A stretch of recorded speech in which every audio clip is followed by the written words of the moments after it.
What's up? So today we have a review of the Pyzel Gremlin. It's a really fun board for California. Honestly, I don't ride anything else. It's super flat, good speed generation. I threw in a really big fin because we need a good amount of push and speed generation. So these are the Craig Anderson extra large fins, and these super flexy. We got a ton of foil and just do really well with a really flat, fat board. So it's really pulled forward right here, so it feels skatey and has a huge section right here where you can put your back foot. You don't really have to be on the pad completely. You could definitely have your foot kind of over the back or the side fins and get a lot of push and speed from it. So interestingly enough, this thing's about, I don't know, see, it's 29.3 the volume. I usually ride like a 30.2 or 30.1, and or even like a 29 on good boards, good days. So yeah, this thing works really well out here, and with less volume I was kind of surprised because it still has a ton of forward drive, being that it's so flat, so I can ride it a little bit with less volume. Length is 5'7", width is 19.88, thickness is 2.44, and so it's a little bit wider. It's not the widest board I've rode, but it definitely feels good. So I like it in a thruster too, because with I've never been a fan of like twins or four fins. They're kind of loose and unpredictable. You can get some good turns from time to time, but with a thruster and a really wide grovelly board, it actually feels really good and responsive and tight in the pocket. A little bit less volume feels good too on the smaller days. So yeah, I've been riding this anywhere from 1 foot, as long as it has a little bit of push, all the way up to like 6 to 8 foot days on some slopier waves, and it feels great. I honestly don't want to ride anything else. I have some other lost boards, so I'm kind of a trader.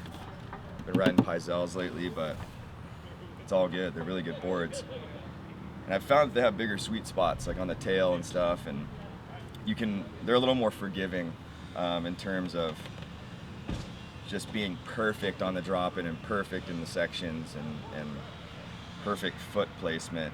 This has a lot more forgiving feel. So yeah, it's just a fun all-around board. I'm gonna probably order another one of these. It's good for airs.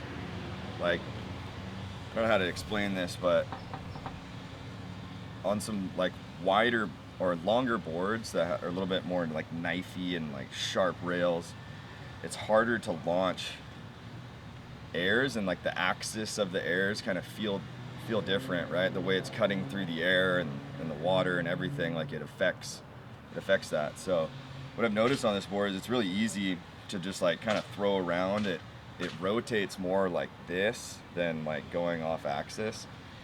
So you can really just flip the tail around, do really easy, alley-oops and air reverses, and you just huck the tail around and like kind of slide up here, and like just feels like a skateboard, really. So for that reason, I really love this board. It's kind of hard getting on rail, like you have too much speed.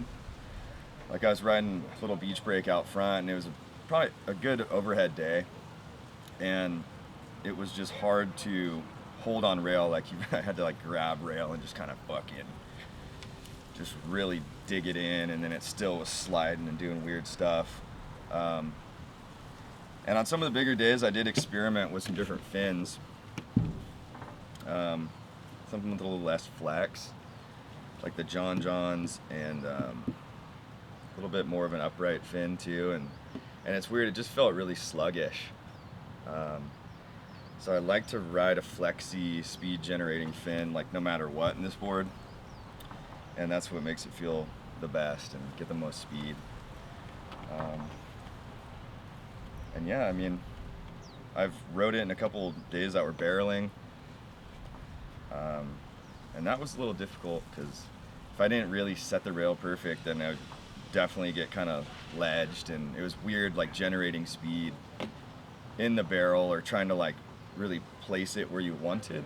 You know, obviously it's better to have like a really thin tail, and something that can really just sit in the pocket well if you're trying to ride barrels. It's not barrel adverse, but you know, had a little more trouble with that. It really loves just kind of average days.